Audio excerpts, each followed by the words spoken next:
사람이 실종되면 보통 따라갈 만한 흔적이 남아 있습니다. 메시지나 전화, 어딘가를 가리키는 단서 같은 것들이죠. 하지만 라이언 지머맨의 경우에는 아무것도 없었습니다. 가족들은 그의 차가 수상한 상황에서 발견됐다는 사실 외에는 정말 아무것도 아는 게 없습니다. 그는 완전히 사라진 것처럼 보입니다.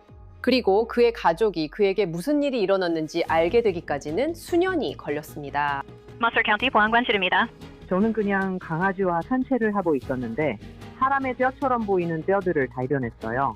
우리 형사들은 몰설 카운티 보안관실이 무슨 일이 있었는지에 대한 답을 찾기 위해 모든 노력을 다하겠다고 가족에게 약속했습니다.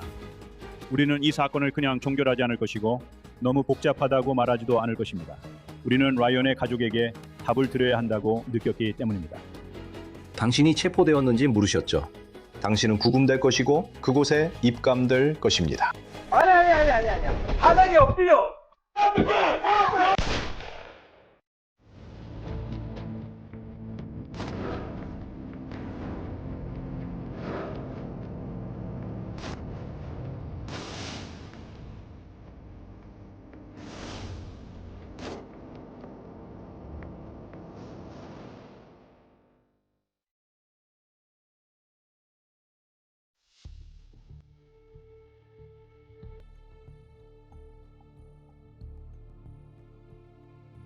라이언의 가족이 그에게서 마지막으로 소식을 들은 건 2015년 9월이었어요.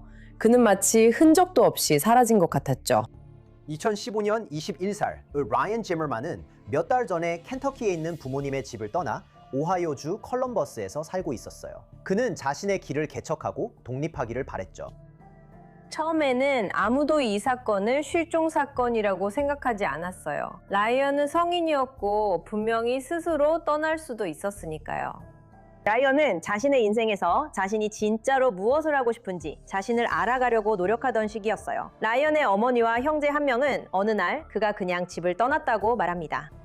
하지만 라이언의 실종은 전국적인 뉴스에 오를 만한 사건이 아니었어요. 그리고 뭔가 잘못됐다는 첫 번째 진짜 신호는 조용히 우편으로 도착합니다. 그 다음 달인 10월, 라이언의 아버지는 라이언이 운전하던 차가 열쇠가 안에 있는 채로 버려진 채 발견됐다는 우편물을 받게 됩니다. 그리고 그 차는 차량 보관소로 옮겨졌습니다. 라이언의 아버지는 콜럼버스 경찰국에서 차를 찾아오지만 몇 달이 지나도 라이언의 행방에 대한 소식은 전혀 없습니다. 그가 자발적으로 떠난 것인지 범죄와 관련이 있는지에 대한 아무런 단서도 없습니다. 라이언이 이사할 때 가족에게 어디로 가는지 말하지 않았습니다. 그의 아버지는 라이언이 가족과 계속 연락을 했었다고 말했습니다. 그래서 라이언이 실종된 후 경찰이 적극적으로 수사하지 않자 가족들은 스스로 답을 찾기 위해 나서게 됩니다. 하지만 결국 그것도 그들에게는 막다른 길이었습니다. 그래서 가족들은 결국 라이언이 어디 있는지 찾으려는 노력을 멈추게 되고 아마도 그가 그냥 발견되고 싶지 않은 것일 거라고 생각하게 됩니다. 라이언이 사라진 지 몇 달 후 돌파구가 생깁니다. 하지만 수사관들은 이 사건과 연결 짓는데 4년이 더 걸릴 것입니다. 2016년 1월 3일 오후 2시 43분 모서 카운티 시민 한 명이 127번 도로 근처 웨스트뱅크 공원에서 자신의 개를 산책시키고 있었습니다. 그리고 전화를 받았습니다. Mercer County 보안관실입니다. 네, 제가 완전히 미쳤을 수도 있지만 방금 강아지와 산책을 하다가 사람 뼈처럼 보이는 뼈를 발견했어요. 차가 버려진 채로 발견된 지 3개월 후 한 여성이 강아지와 산책을 하다가 콜럼버스에서 약 2시간 떨어진 곳에서 사람의 유해일 수도 있다고 생각되는 것을 우연히 발견합니다. 제가 아마 괜히 걱정하는 걸 수도 있어요. 어쩌면 사람 뼈가 아닐 수도 있죠. 이걸 어디서 발견하셨나요? 콜로라도 크릭 근처에서 강아지와 127번 도로를 따라 걷고 있었어요. 아마 누군가를 보내서 한번 확인해 보게 할 거예요. 이 오하이오 지역은 매우 시골입니다. 그랜드 레이크 세인트 메리 주립공원은 오하이오 서부의 큰 인공호수 옆에 있으며 분위기가 좀 다릅니다. 오하이오의 다른 주요 도시들과는 달라요.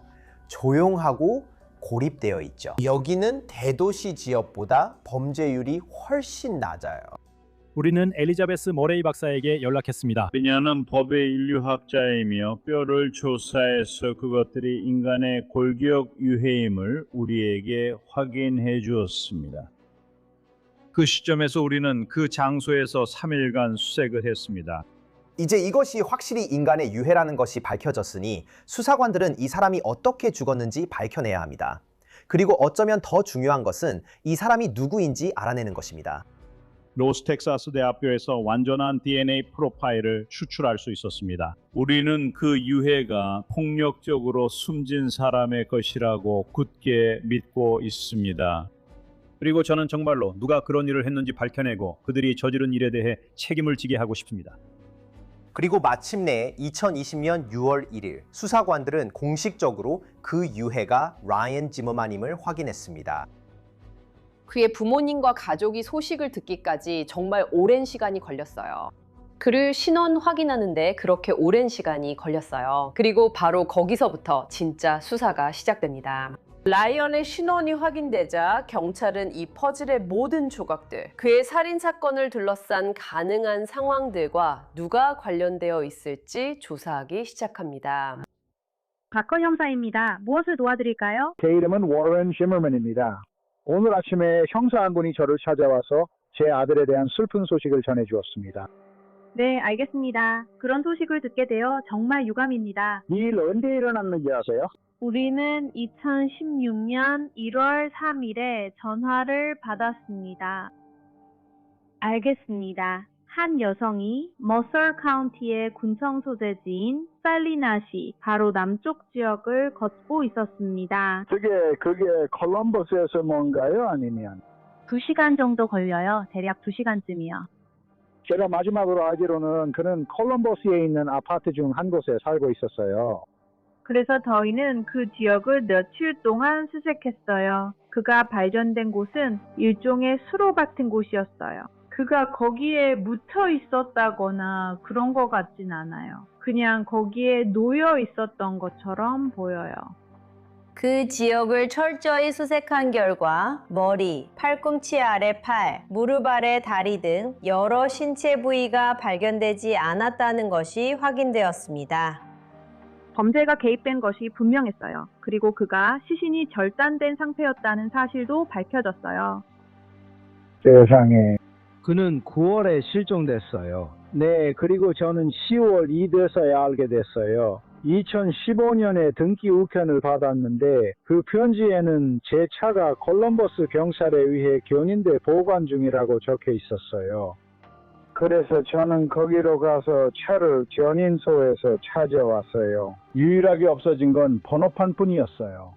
차가 있던 위치는 그가 머물던 아파트에서 한 블록 반 정도 떨어진 교차로 바로 근처였어요.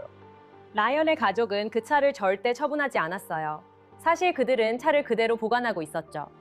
하지만 2015년에 라이언의 차는 조사조차 안 됐어요. 콜럼버스 경찰이 했던 조사는 아무런 성과도 내지 못했어요. 저는 이 근처 집들을 돌아다니며 문을 두드리기 시작했어요. 그리고 2명의 이웃이 검은색 견인차가 있었다고 기억하더라고요. 그들이 차를 거기에 내려놓고 떠났대요. 거기에 남자가 있었고 백인 커플이었어요. 남자와 여자가 함께 있었죠. 그리고 약 30분 후에 콜럼버스 경찰이 도착했어요. 라이언은 약간 외톨이였어요. 친구들이 있었지만 많진 않았죠. 어린 시절에 좋은 경험을 하진 못했지만 비디오 게임을 즐겼어요. 그는 학교에서 별로 인기가 없었어요. 괴롭힘도 당했죠. 그리고 친구가 몇 명 있었지만 많지는 않았어요. 그래서 라이언은 아직 세상 물정을 잘 모르는 사람이었어요. 이 세상에는 정말로 삐뚤어진 사람들이 있어요. 저는 그 사람한테 정말 질렸어요. 하지만 이제는 그냥 알겠어요. 정말 역겨워요. 하지만 이제는 그냥 알겠어요. 이제 이 첫 번째 전화 통화 며칠 후 라이언의 부모인 비키와 워런 지머맨을 만나기 위해 머서 카운티 수사관들이 켄터키로 찾아가 직접 대화를 나눕니다. 그리고 이것이 수년 만에 처음으로 그들이 이제는 살인사건 수사와 얽혀버린 기억들을 다시 떠올리게 되는 순간입니다. 그래서 이 모든 세월 동안 우리는 그가 어딘가에서 잘 지내고 있기를 바라고 기도했어요. 라이언은 그의 형제 레이와 정말 가까웠고 아버지의 막내 아들이었죠. 그렇잖아요. 그는 그렇게 오래 연락 없이 지낼 사람이 아니라는 걸 알았어. 그가 떠나겠다고 말했을 때 만나고 싶은 친구가 있다거나 그런 식으로 말한 적이 있었나요? 네, 오하이오에 있는 친구를 만나러 간다고 했어요. 그 친구 집에 잠깐 머문다고 했어요. 그게 전부예요.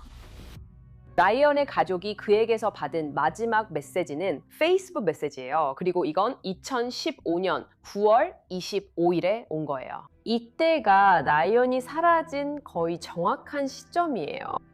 그래서 그 메시지가 정말 라이언 지머만에게서 온 건지 아니면 누군가가 라이언이 아직 살아있고 괜찮다는 착각을 주려고 보낸 건지 확인하기가 정말 어려워요.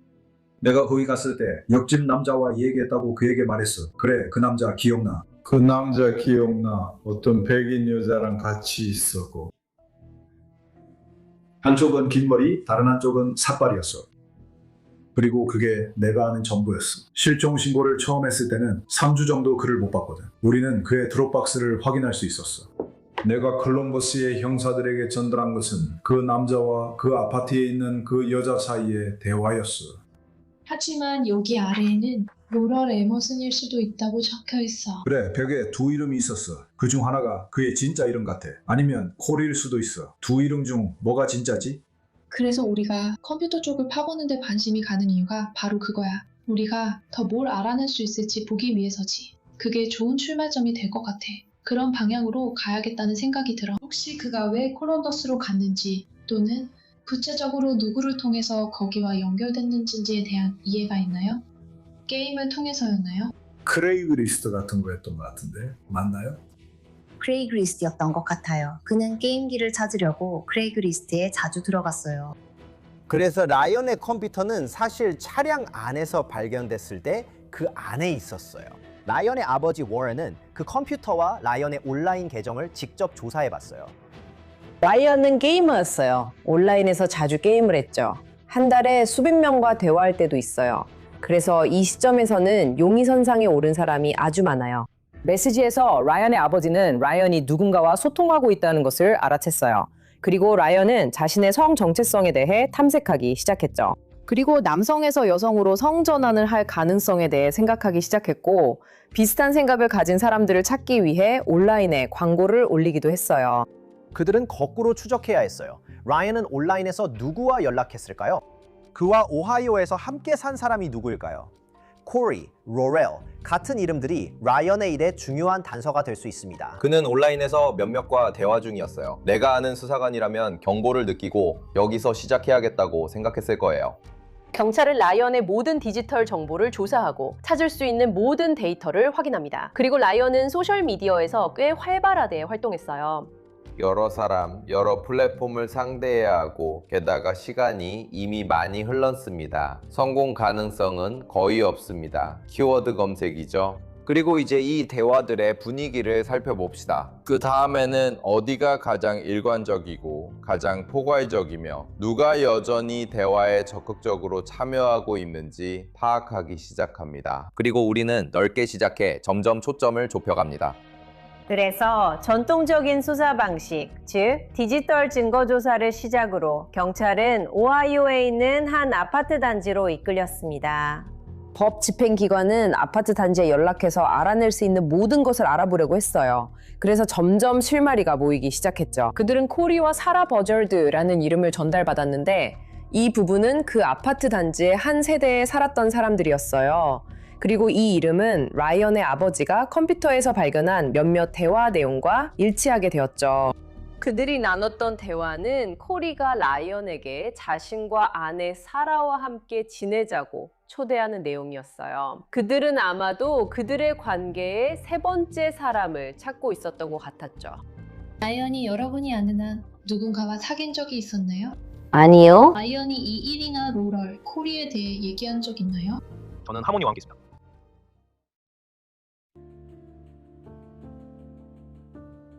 세라와 코리는 인디애나에서 고등학교에 다닐 때 만났어요.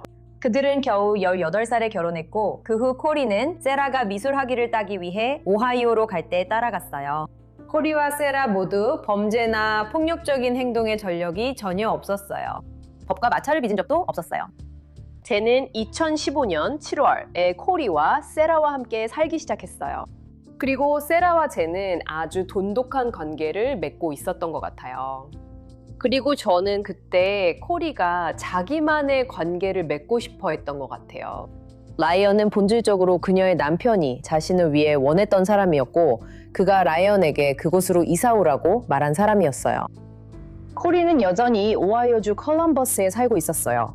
하지만 사라는 인디애나로 이사했죠. 그들의 혼인신고서를 찾아보기 시작했고 코리와 사라가 이혼했다는 사실을 알게 되었어요. 그리고 그뿐만 아니라 사라는 젠이라는 다른 사람과 재혼했어요. 이제 이 상황에 세 번째 사람이 등장했어요. 그래서 알고 보니 사라 버저드는 실제로 인디애나주 메리언에 살고 있었는데 그곳은 라이언 지머만의 유해가 발견된 곳에서 서쪽으로 약 1시간 떨어진 곳이에요. 하지만 수사관들은 여전히 사라와 그녀의 새 아내 젠에 대해 더 알아봐야 했어요. 그 후 1년 동안 형사들은 세라 버저드, 코리 버저드, 그리고 나이라라는 이름으로도 불리는 젠 휘테이커를 감시했습니다.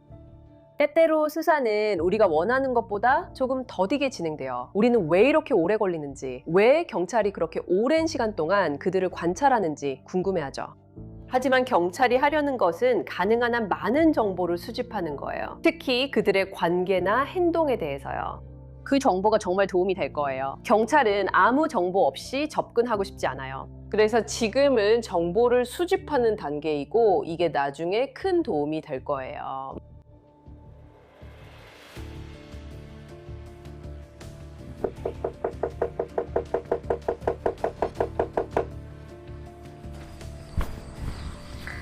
코리. 도와드릴까요? 네, 당신과 얘기할 게 있습니다. 저희가 맡고 있는 사건인데요. 당신은 그냥 목격자인 것 같지만 이름이 언급됐어요.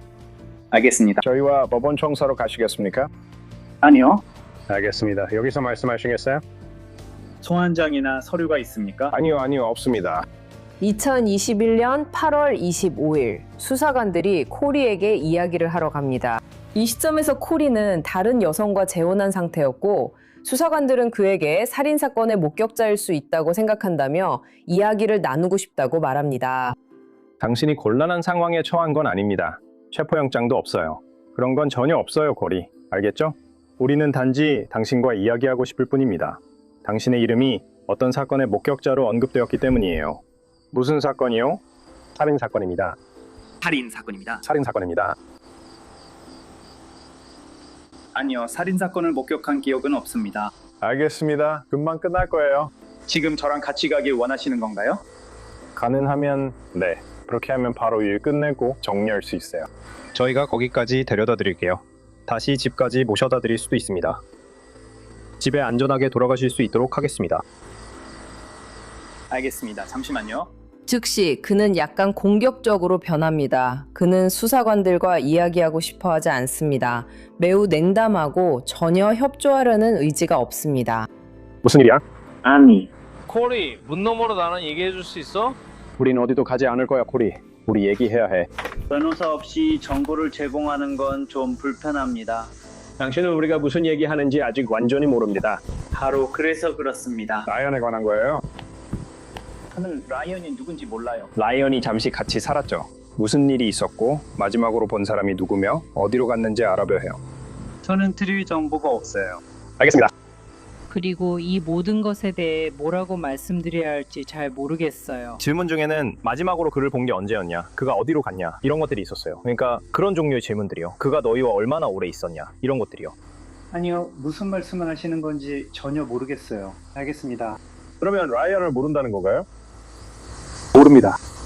저는 항상 그렇게 말합니다. 원래 비협조적인 태도는 정상적인 모습이 아닙니다. 처음부터 비협조적으로 나오는 건 수사관들에게 뭔가 이상하다는 신호를 즉시 주게 됩니다. 그렇다고 그 사람이 용의자나 범인이란 뜻은 아닙니다. 그는 관여나 연루를 원치 않지만 비협조적으로 행동해 스스로 연루된 셈입니다. 저희는 이미 사라를 확보했고 지금 그녀와 이야기 중입니다. 누구에게요? 사라요? 전 부인인 것 같아요. 알겠어요. 그녀와도 이야기하고 있어요. 알겠어요? 그리고 그녀가 여기서 당신의 운명을 정하길 바라나요? 아니면 당신이 직접 결정하고 싶나요? 지금 당장요. 우리와 얘기하기 싫어하면 좀 나쁜 사람처럼 보일 수도 있어요. 다른 사람들은 다 우리와 얘기하고 싶어 하거든요. 한편 다른 주에서는 수사관들이 이제 세라와 젠이 있다고 판단한 인디애나주 메리언에 있는 세라의 어머니 집으로 접근하고 있습니다. 안녕하세요. 실례합니다. 세라를 찾으시나요? 접니다. 저를 위해 나서지 못했죠. 영장이 있으신 것 같네요. 네? 뭐라고요? 오하이오에서 나왔어요. 제 생각엔 그렇습니다. 절도 혐의로 나온 영장 같아요. 알겠습니다. 좋아요. 돌아서서 손을 등 뒤로 모아주세요. 집에 혼자 계신가요? 어머니와 아내가 있습니다. 사라가 문으로 나옵니다. 그녀는 방금 일어났다고 말하고 무슨 일이 일어나고 있는지 매우 혼란스러워 보입니다. 그리고 그들은 그녀에게 수갑을 채웁니다. 그래서 무슨 일이에요? 그녀를 경찰서로 데려가야 하나요? 괜찮아요? 저 그냥 정말로 몸이 무거워요. 어디 아파요? 아니면 아니요, 그냥 충격받았어요. 우리는 그런 사람이 아니었거든요. 딸을 애처럼 감싸주려고 엄마가 거기 와 있어요. 경찰은 엄마에게 딸이 이제 성인이라고 알려줬어요. 오하이오에서 절도 혐의로 영장이 나왔거든요. 우리는 그녀를 경찰서로 데려가야 해요. 한편 젠이 문 앞으로 나오고 경찰도 젠과 이야기를 나누려 합니다. 하지만 젠에 대한 체포영장은 없어요. 안녕하세요. 제나 씨 맞으시죠? 저는 힐 스트리트 저널의 프리스 샌드버그입니다. 라디오 유머 프로그램입니다. 네, 지금 말씀하세요. 그거 네 거야? 우리는 실종자 수사 중입니다. 우리는 들어오셔도 되지만 안에 계신 건 권장하지 않습니다. 제발요. 괜찮아요. 저희는 이 거주지에 대한 수색 영장도 가지고 있습니다. 네, 우리는 밖에 나가지 않겠습니다. 라이언 지머맨. 누구요? 라이언 지머맨이요. 2015년에 컬럼버스에서 당신들과 함께 살았던 사람입니다. 당신들 둘, 그리고 사라와 코리. 그가 실종됐습니다. 그리고 당신들이 제가 마지막으로 본 분들이었어요. 그때 당신들과 함께 살던 다른 사람이 있었나요? 네, 들어온 사람이 있었어요. 네, 우리가 말하는 사람이 그 사람이에요. 그래. 그게 엠마 전 이름이에요. 주목할 점은 라이언의 부모님이 그가 성 정체성 때문에 힘들어한다고 말한 것입니다. 그래서 그는 온라인에서 만난 이 친구들과 함께 살게 되면서 엠마라는 이름을 사용하기 시작했어요. 라이언처럼 매우 내성적으로 보이고 큰 무리에서 어울리는 걸 별로 좋아하지 않는 사람에게는 그가 한 번도 직접 만나본 적 없는 멀리 다른 주에 사는 사람들과 갑자기 함께 살기 위해 이사를 했다는 건 조금 이상했어요. 마지막으로 엠마를 본 게 언제였나요? 라이언, 엠마와 마지막으로 대화를 나눈 게 언제였죠? 알겠습니다. 하늘씨 떠났을 때요. 그게 언제였죠? 그가 떠날 때 가지고 간 차나 그런 게 있었나요? 버스를 탔나요? 차가 있었어요. 네, 차가 있었어요. 당신은 그때 그와 함께 있었고 사라와도 함께 있었던 거죠. 그리고 엠마와 코리 사이의 관계가 있었죠. 엠마와 코리, 그리고 엠마와 사라도요. 알겠어요. 좋아요. 관계는 어땠나요? 그러니까 그게 건강한 관계였나요? 엠마가 여러 가지 시도했다는 건 저희도 압니다. 저희는 절대 판단하지 않습니다. 저희의 오직 유일한 목적은 엠마가 어디에 있었는지 알아내는 것입니다. 그리고 그가 마지막으로 연락한 건 저 아래 있던 그 남자와 함께 있을 때였습니다. 코리는 라이언이 자신의 성적 정체성을 탐구하고 싶다며 올린 광고에 답장을 했습니다. 하지만 제 생각에는 라이언이 고민만 하는 사람보다 이미 트랜지션을 했거나 마친 사람을 원했던 것 같아요. 어느 순간에 무슨 일이 있었나요? 무슨 일이 있어서 엠마가 떠나기로 한 건가요? 우리가 있던 그곳에서 우리 엠마는 거의 방에만 있었기 때문에 우리는 엠마를 많이 보지 못했어요. 코리, 그는 그걸 후회하는 것 같았어요. 코리가 생각했던 것과는 달랐던 건가요? 네, 많이 그랬어요. 그 다음엔 어떻게 됐어요? 그러니까 그 둘은 그냥 잘 맞지 않았던 거죠. 아니요, 그들이 원했던 건 마치 훨씬 더 그러니까 코리는 그들이 전환 과정이 더 많이 진행된 줄 알았던 거죠. 알겠어요. 하지만 전혀 그런 것 같지 않아요. 그래서 좀 이상한 기분이 들었어요. 아시다시피 아버지가 말씀하신 바로는 그분이 굉장히 조심스럽고 자기만의 세계에 머물렀고 문제를 일으키지도 않았고 한계를 시험하려고 하지도 않았다고 하셨어요. 그리고 그는 스스로 이게 내가 생각하는 내 모습인가? 라고 묻기 시작했어요. 성적 지향뿐만 아니라 인생 전반에서도 이게 내가 원하는 내 모습인가? 라고 생각했던 것 같아요. 이게 도둑질과 무슨 관련이 있죠? 햄의 부모님이 알다시피 그를 실종 신고했어요.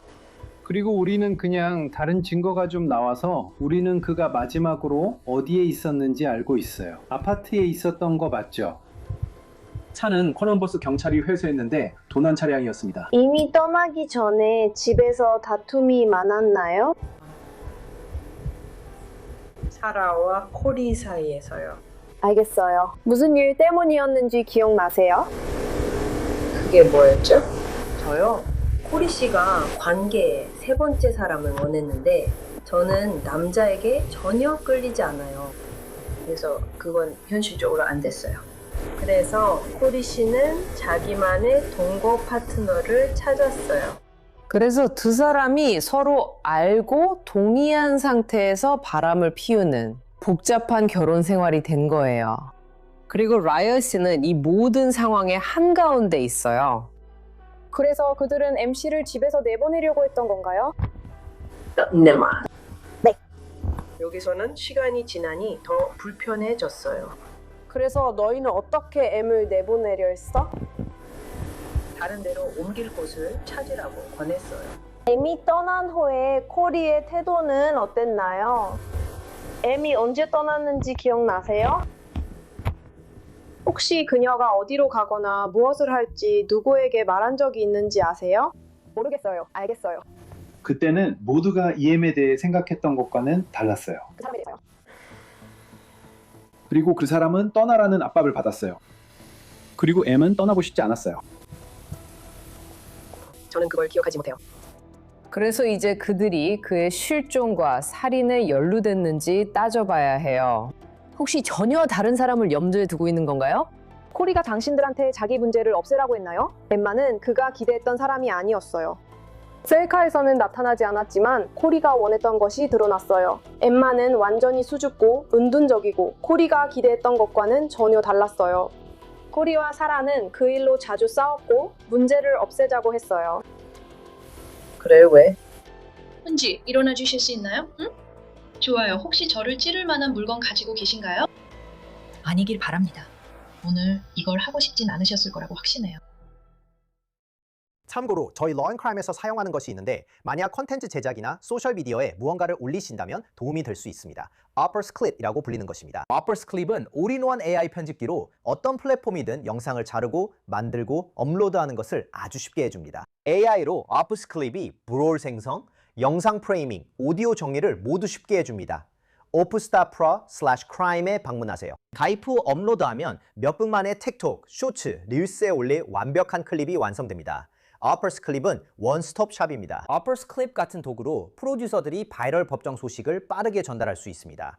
아이디어 공유와 전문가 수준 편집에 가장 강력한 도구입니다. 그러니까 opus.pro/crime으로 가셔서 일주일 무료 체험을 받고 그 다음에는 50% 할인을 받으세요.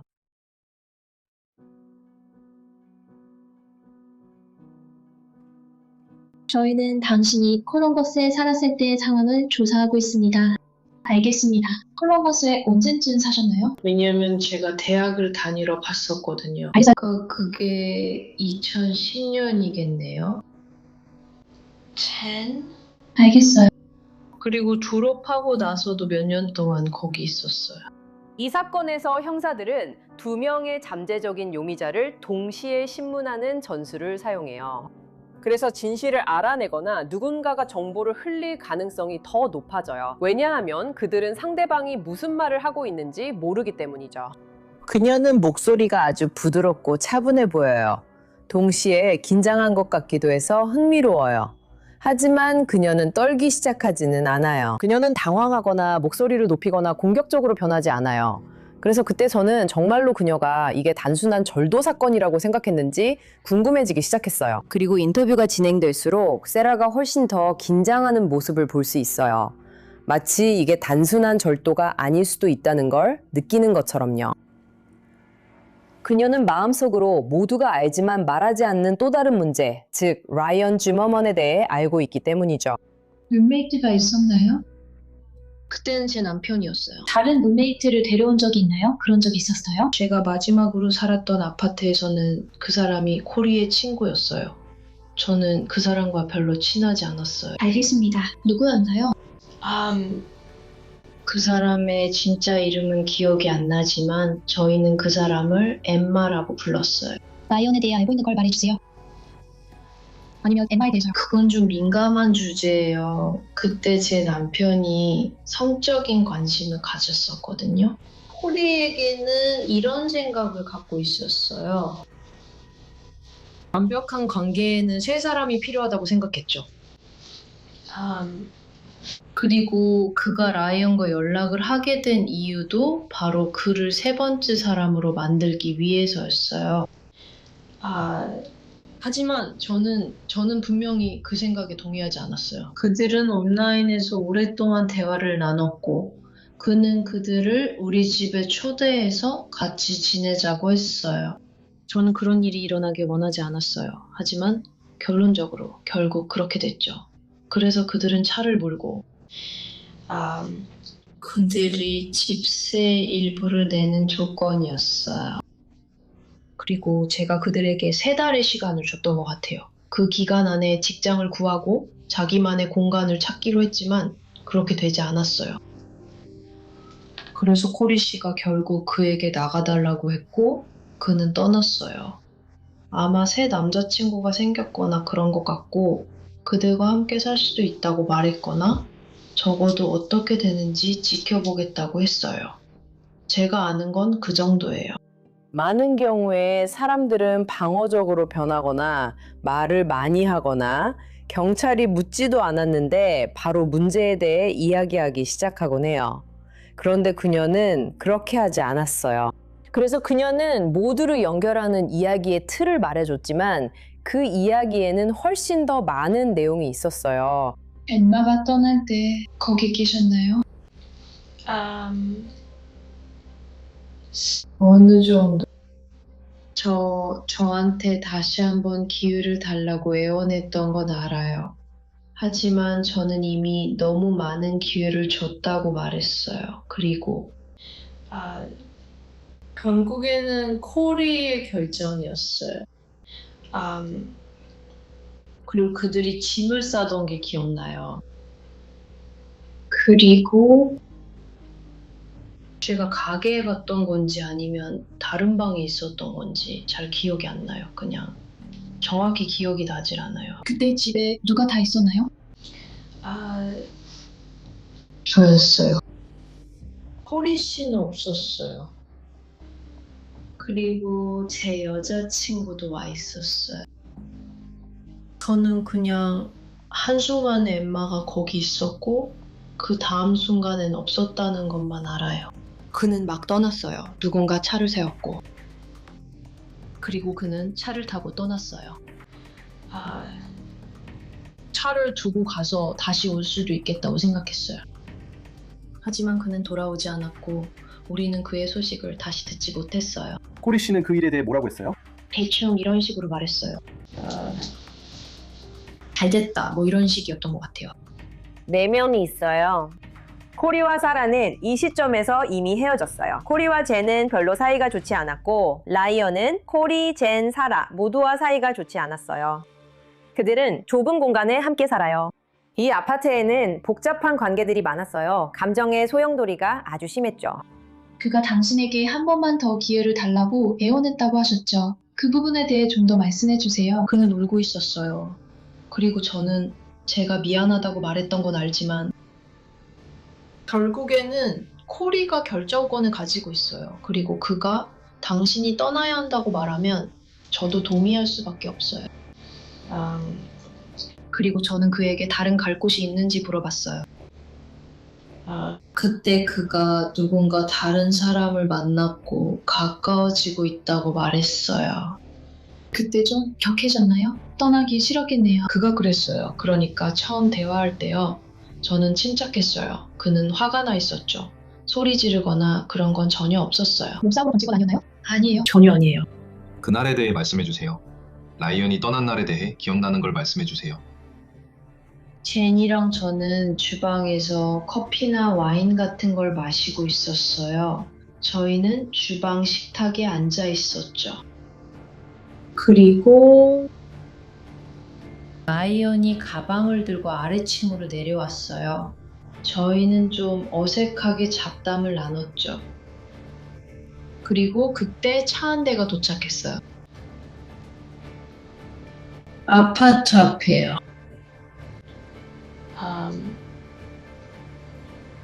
그리고 그는 별다른 소란 없이 작별 인사를 하고 떠났어요. 질문이 다시 라이언의 차로 돌아옵니다. 그리고 차량 절도 혐의로 기소된 사라는 그 차를 운전할 이유가 전혀 없었지만 남겨진 모든 과학적 증거를 설명할 수 있는 궁색한 이야기를 늘어놓습니다. 그 사람이 어떤 차를 가지고 있었나요? 아니면 무슨 색깔이며 그런 것들에 대해 아시나요? 오래된 차였던 건 알아요. 아마 어두운 빨간색 버건디 계열이었어요. 모두 버건디 같은 색이었어요. 그걸 타본 적 있어요? 네. 그 사람이 그걸 가지러 다시 왔나요? 저도 그게 사라졌다는 건 알아요. 저는 그게 어떻게 된 건지 몰라요. 하지만요. 그래서 그걸 가지러 다시 왔는지는 모르겠어요. 라이언이 떠난 후에 그와 연락한 적 있나요? 전혀 없어요. 집으로 돌아와서 젠과의 대화가 점점 격해집니다. 그건 수사관들이 뭔가 숨겨둔 게 있기 때문입니다. 그동안 내내 자신들만 알고 있던 정보죠. 우리는 엠마를 찾으려고 하고 있어요. 그리고 And 우린 어느 정도 성공했어요. 알겠어요. 잠깐만요. 언제요? 어느 정도요? 엠마에게 무슨 일이 일어났든 그건 너희가 머물렀던 아파트에서 일어난 일이야. 그러니까 이제는 네가 스스로를 도와야 하고 우리에게 솔직하게 말해주고 줄 수 있는 모든 정보를 줘야 해. 우리는 엠마에게 무슨 일이 있었는지 알아내야 하고 그래야 그 가족에게 조금이나마 위안을 줄 수 있으니까. 우리는 아파트에서 증거를 확보했어. 우리는 사라의 차에서 증거를 확보했어. 피야. 잠깐 뭐라고? 그래. 그리고 엠마의 시신 일부가 발견됐어. 시신이 토막난 상태였어. 전원만 말할게. 그게 사고였을까? 아니면 뭔가 잘못된 거다. 그리고 이제 어떻게 하지? 라는 상황이 된 거야. 알겠지? 그는 죽었어. 그건 잘못된 방향으로 흘러간 성적인 게임이었어. 아니면 너희가 그를 발견하고 다른 일이 생긴 거야. 그리고 의심을 피하려고 이걸 저질렀지. 우리가 모르는 걸 알려줘. 무슨 일이 있었던 거야? 이건 마치 열에 들뜬 꿈 같아. 그래서 사라가 체포되는 거야. 말도 안 돼. 그런 일에 사라가 연루됐을 리가 없어. 그랬어. 아니, 그럴 리가 없어.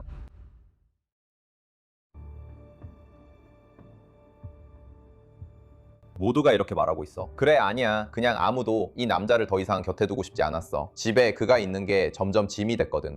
그리고 그래, 그냥 그랬어. 어느 날 그는 그냥 사라져버렸지. 잠깐만, 방금 전까지만 해도 같이 살다가 다음 순간엔 같이 살지 않게 됐는데 아무도 이 남자가 어디 갔는지 모르고 심지어 물어볼 생각조차 안 했어. 그는 다시 돌아오는 걸까? 그래서 내 생각엔 수사관 경험상 여기서 무슨 일이 있었는지 누군가가 우리에게 전부 말하고 있지 않다는 걸 바로 알 수 있지. 그리고 바로 여기서 확실한 물증과 중요한 역할을 하게 돼. 왜냐하면 수사관들은 이미 그들의 조사를 끝냈거든. 그들은 꽤 많은 양의 피를 발견했어. 그건 그 아파트에서 범죄가 일어났다는 걸 보여주는 것 같았지. 그리고 그것은 라이언이 그 아파트에서 살해됐을 가능성을 뒷받침하는 것처럼 보였어. 그리고 그들은 아파트에서 물적 증거를 찾았을 뿐만 아니라 그 시점에 사라는 자신이 운전하던 차를 팔았지만 경찰은 그 차도 추적해낼 수 있었어. 그리고 역시나 몇 년 후 그 차에서 혈흔과 생물학적 증거가 발견됐어. 경찰이 사라의 휴대폰과 검색 기록을 살펴보았을 때 충격적인 검색어들을 발견했어. 특히 그녀는 경정맥에 대해 검색했더라고. 그녀는 포드 포커스를 어떻게 시동 거는지 검색하고 있었어. 그리고 그 차는 라이언이 운전하던 차였지. 그리고 그녀는 이상한 예술 작품을 저장해뒀는데 그건 절단된 시신이야. 그래서 경찰관들에게는 뭔가 수상하다고 느꼈던 것 같아요. 구글 검색, 우리가 깊이 조사한 내용, 그녀가 관심 있었던 것들, 적어도 피로 그림을 그린다든지 피를 마시는 것 같은 것들, 그리고 그녀가 안드로이드 폰으로 했던 검색들까지. 저는 잘 모르겠어요. 피와 관련된 것들은 아무것도 몰라요. 우리는 새벽 1시에 사라가 포드 포커스를 어떻게 시동 거는지 미친 듯이 검색하고 있었다는 걸 알고 있었어요. 흥미롭게도 라이언의 차에는 독특한 시동 시스템이 있었어요. 이건 애프터마켓에서 장착한 장치로 시동을 걸기 위해서는 특별한 기술이 필요했죠. 차는 운전할 수 없는 상태였기 때문에 견인차가 아파트에서 몇 블럭 떨어진 곳에 버려두고 갔어요. 차에서 번호판이 도난당했어요.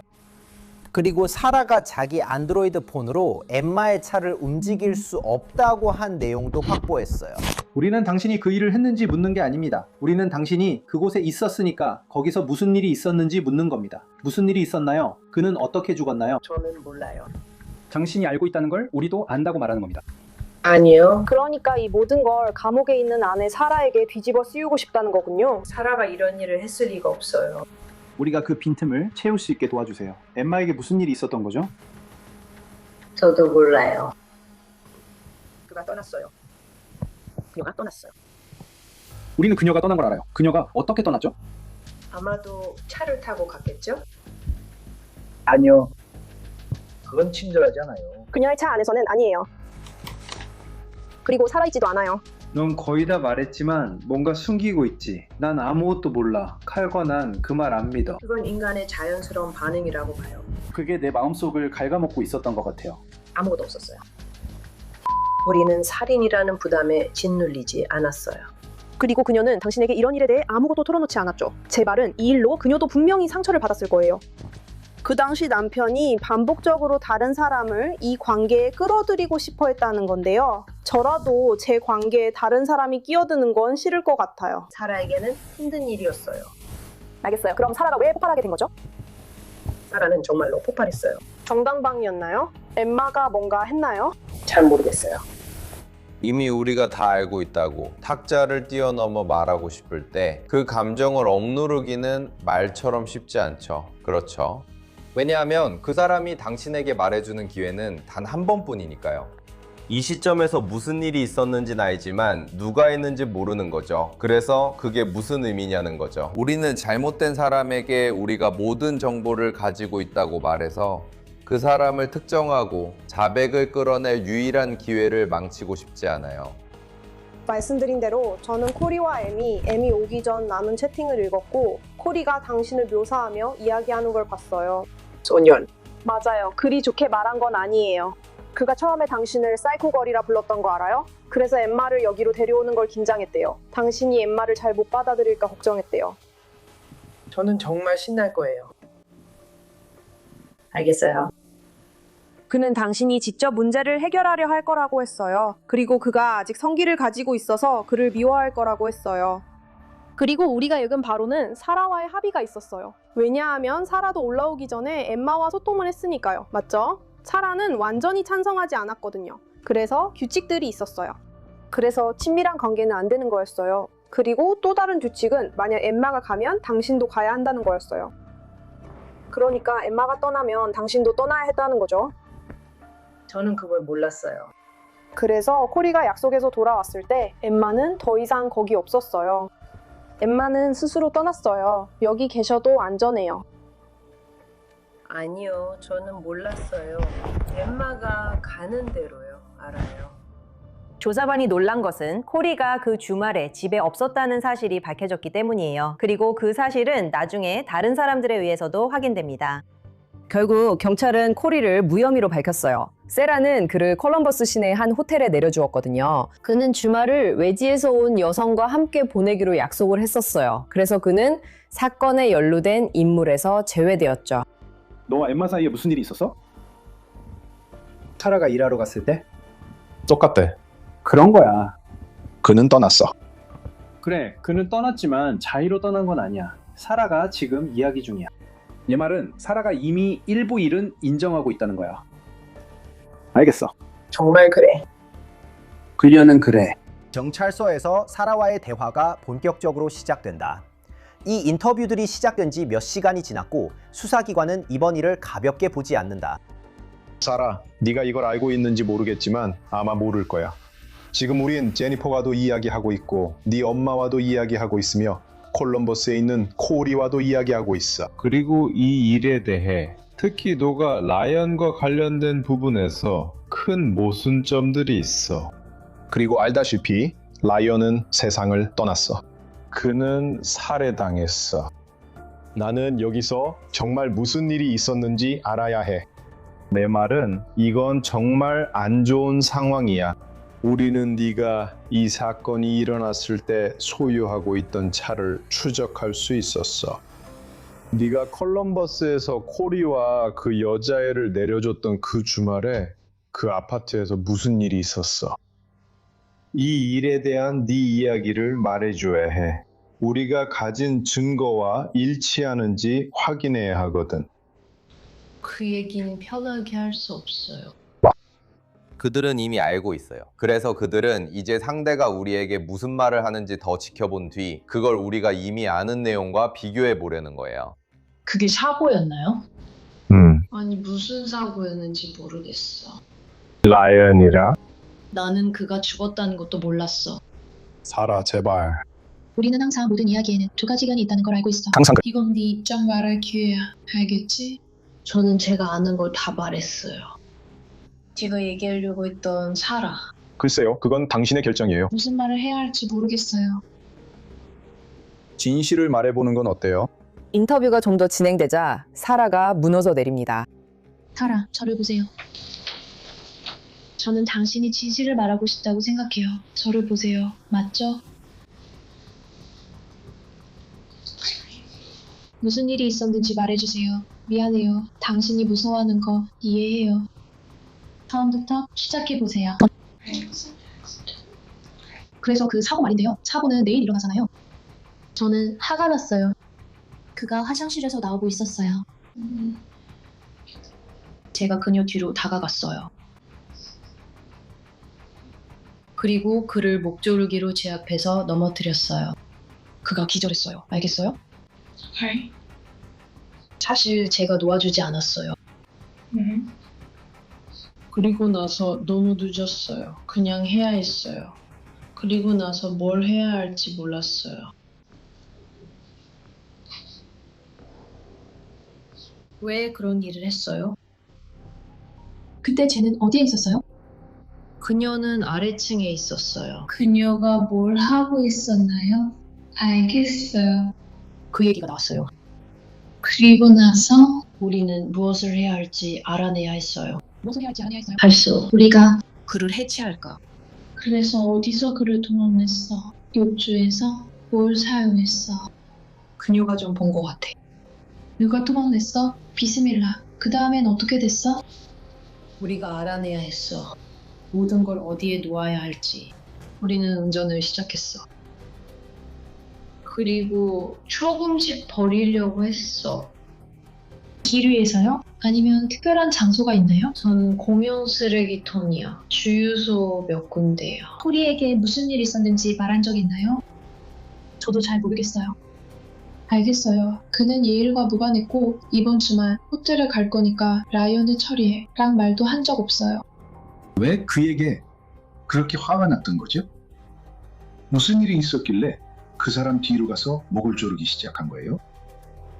그녀는 그들이 어떻게 라이언을 여러 군데에 유기해서 라이언을 찾기 더 어렵게 만들었는지 정말 자세히 설명했어요. 그들은 완벽한 살인을 저질러 절대 잡히지 않을 거라 믿었을 거예요. 업데이트가 있어요. 사라가 방금 모든 걸 자백했어요. 시신을 토막내는 걸 도와줄 수 있나요? 그녀가 전부 자백했어요. 알겠어요. 그녀가 모든 걸 말했고 당신은 그녀와 함께 시신을 토막내는 걸 도왔어요. 그러니까 그녀는 올바른 일을 하려고 노력하고 있어요. 당신도 올바른 일을 하려고 해보는 게 어때요? 네, 그러니까 사라가 여기서 주모자라는 거죠. 그건 이미 우리가 확인했잖아요. 사라가 당신에게 뭔가를 부탁하면 당신은 그걸 하게 되죠. 사라는 살인자가 아니에요. 이번 사건에서는 그랬어요. 그리고 당신의 세상이 무너지고 있죠. 맞아요. 경찰은 젠과 3시간 동안 대화를 나누면서 사라가 말한 모든 정보로 그녀를 추궁해요. 경찰은 젠이 일부 사실을 확인하고 자신의 연루를 인정하도록 하려고 해요. 하지만 젠은 끝내 그러지 않아요. 하지만 결국 젠이 한 행동은 모두를 충격에 빠뜨리게 돼요. 그럼 이제 당신의 권리를 읽어드릴게요. 알겠죠? 우선 그걸로 시작하고 그 다음에 대화를 나눌 수 있어요. 그가 나에게 말해주기 전까지는 그의 시신이 토막났다는 걸 몰랐어요. 그가 죽었다는 건 알고 있었나요? 당신이 말해주기 전까지는 몰랐어요. 그가 떠나고 나서 다른 사람과 엮인 게 아니었어요. 그리고 결국 그들이 그에게 그렇게 했죠. 그 주말에 그 집에 있던 사람은 우리가 알기로 그 일이 일어난 때 또는 코리 씨가 없던 그 며칠 동안 당신, 라이언, 엠마 그리고 사라뿐인가요? 가방 안에 뭐가 있죠? 당신은 편안하지도 않고 침착하지도 않아요. 그러니까 젠, 우리가 얘기했던 것처럼 당신이 체포되는지 물었죠. 이제 당신은 구금될 거예요. 그리고 그는 마리온시 경찰서의 형사입니다. 당신은 거기에 입감될 예정입니다. 아니에요. 금방 돌아올게요.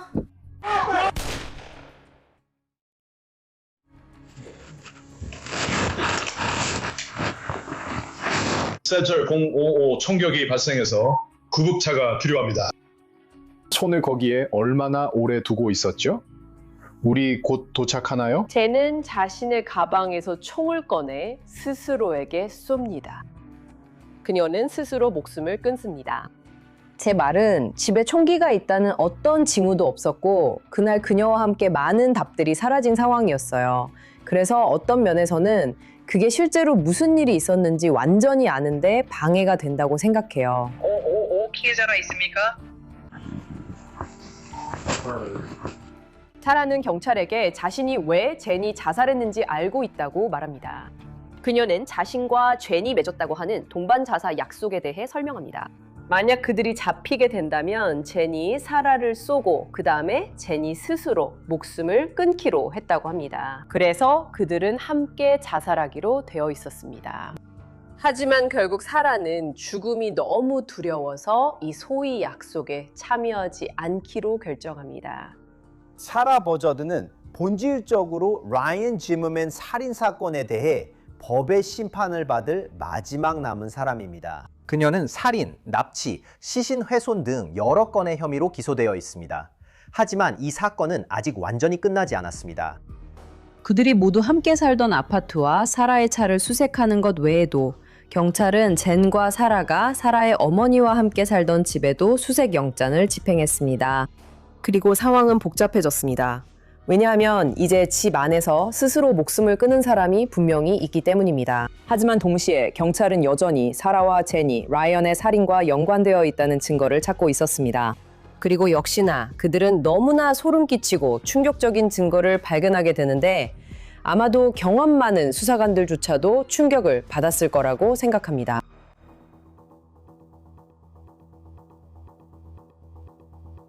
이 시점에서 수사반들은 사라를 이 범죄로 기소하기에 충분한 증거를 확보했습니다.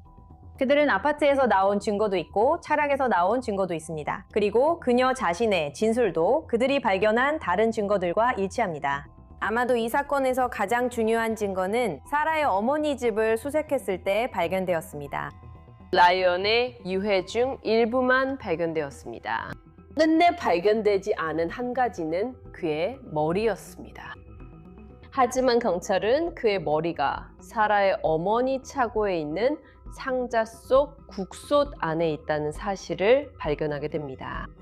이건 정말 충격적인 사실이었어요. 이 여성들은 그동안 내내 머리를 가지고 있었던 거예요. 그 머리는 이사할 때마다 함께 옮겨졌어요.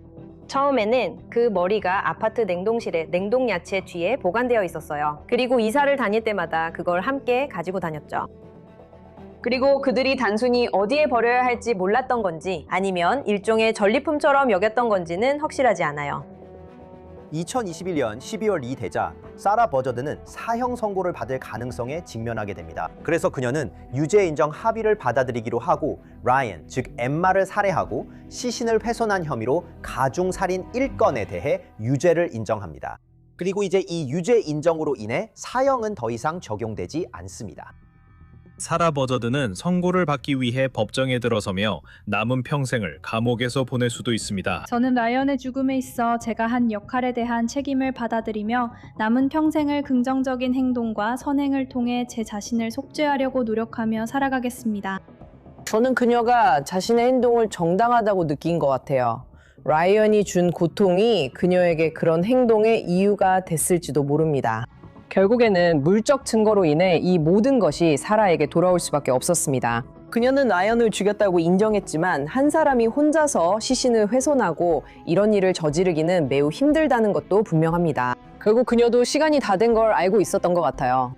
그녀는 몇 년 동안이나 들키지 않고 지냈지만 이제 대가를 치를 시간이 온 거였어요. 제 아이들은 절대 라이언 삼촌을 알지 못할 거예요. 아이들은 그와 대화할 수 없고 자신들과 라이언 삼촌이 닮았다는 것도 모를 거예요. 아이들은 그와 그런 게임을 절대 못할 거예요. 그리고 아이들은 모두 그걸 정말 좋아했을 거예요. 저는 솔직히 그녀가 그렇게 했다는 사실에 좀 충격을 받았어요. 그러니까 내가 죄를 뒤집어 쓸게 라고 한 거죠. 하지만 결국 그녀는 사형을 피하고 싶었던 것 같아요. 그리고 아니나 다를까 적어도 그 기회는 얻었죠. 사라 버저드는 종신형을 선고받았습니다. 30년 복역 후 가석방 가능성이 있는 징역형이었습니다.